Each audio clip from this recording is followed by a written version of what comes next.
Hello, I just wanted to record another video, even though I haven't officially launched the Solution Focus Studio for practitioners yet, because I felt moved to record something about bereavement.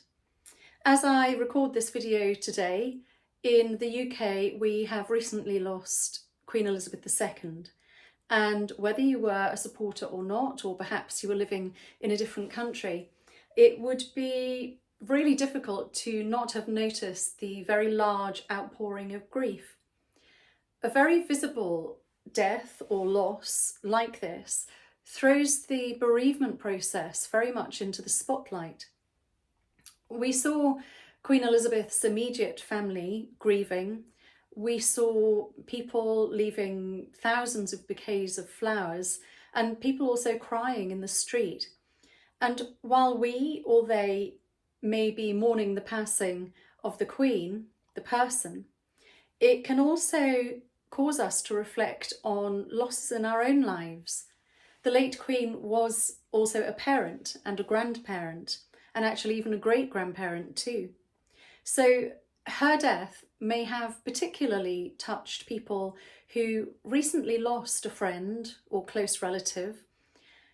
As a therapist, specifically a solution-focused therapist and also a supervisor, one of the questions I'm often asked is, how do we support people with grief and bereavement in a solution-focused way?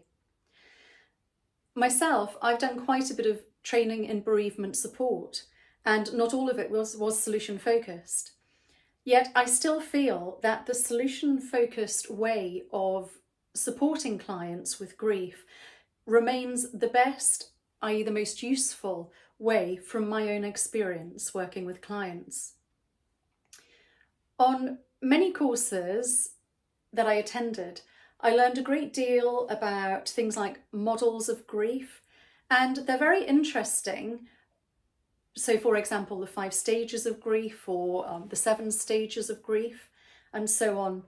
However, there are a couple of problems that I have using the models on a day-to-day basis as a therapist.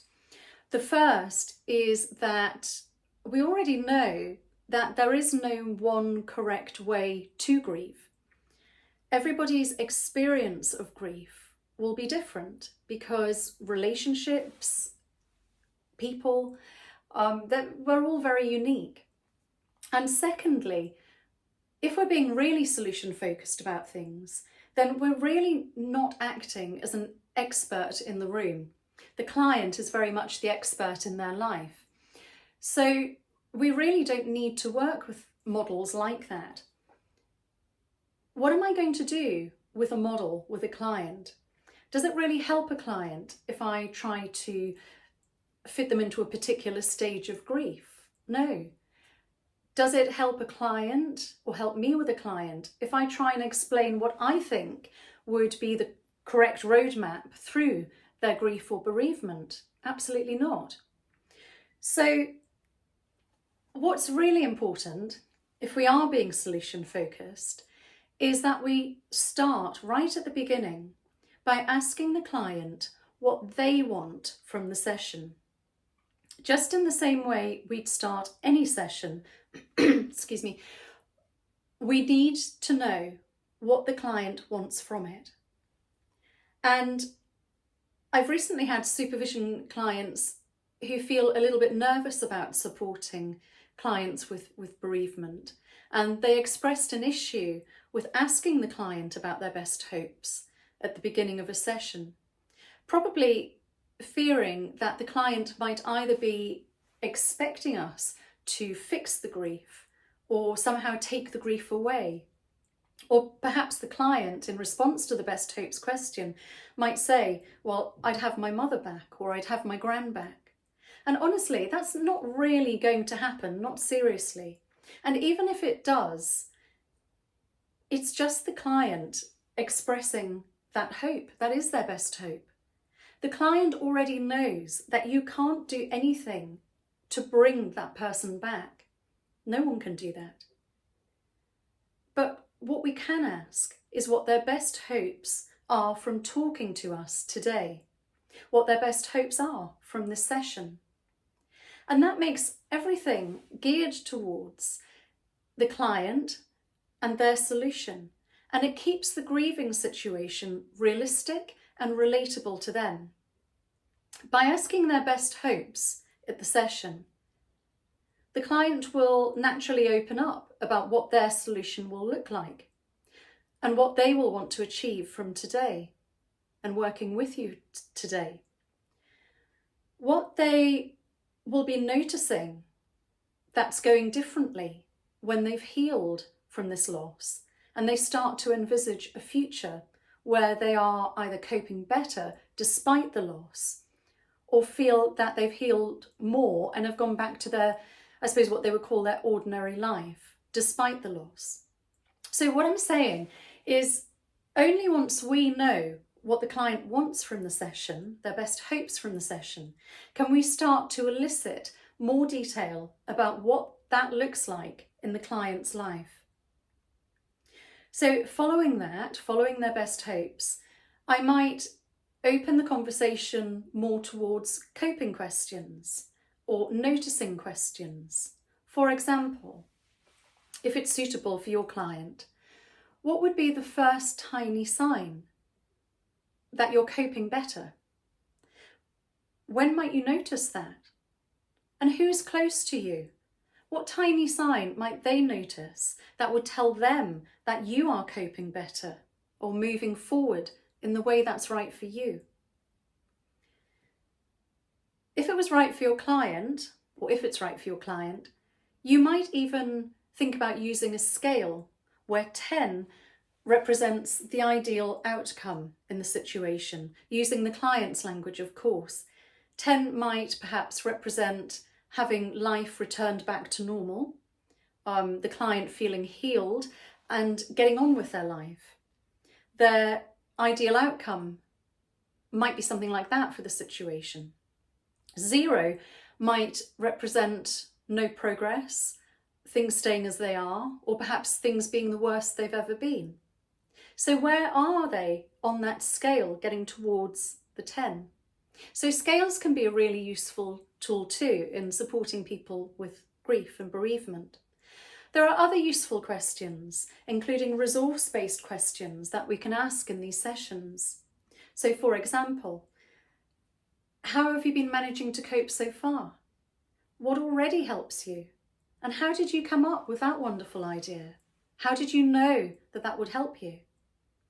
How will you get through the rest of the week? How will you get through the rest of the day? And what else helps? And what else? Is there anyone who shares this loss with you? And how can they help? Have you experienced something like this before? And what did you learn about coping then that might be useful to you now? Perhaps you might want to ask, what would this person have wanted for you? How would you have chosen to celebrate that person? And what would be the first smallest sign you'd notice that will tell you you're feeling stronger or starting to feel stronger? What would be the first tiny sign that would tell you that you are moving forward a little? Often in many cases, the grieving client might just want some time to talk about the person who's gone, because your therapy room will be a very safe space, a space where they can talk about all the mixed emotions that they're feeling, especially in the case where the relationship with the person was quite complicated or it was very, very close. What we're offering as therapists and solution-focused therapists is a very safe space where clients can just be themselves, where they can just offload. And also, once that's finished, close the door and go back to normal life, leaving those thoughts behind them.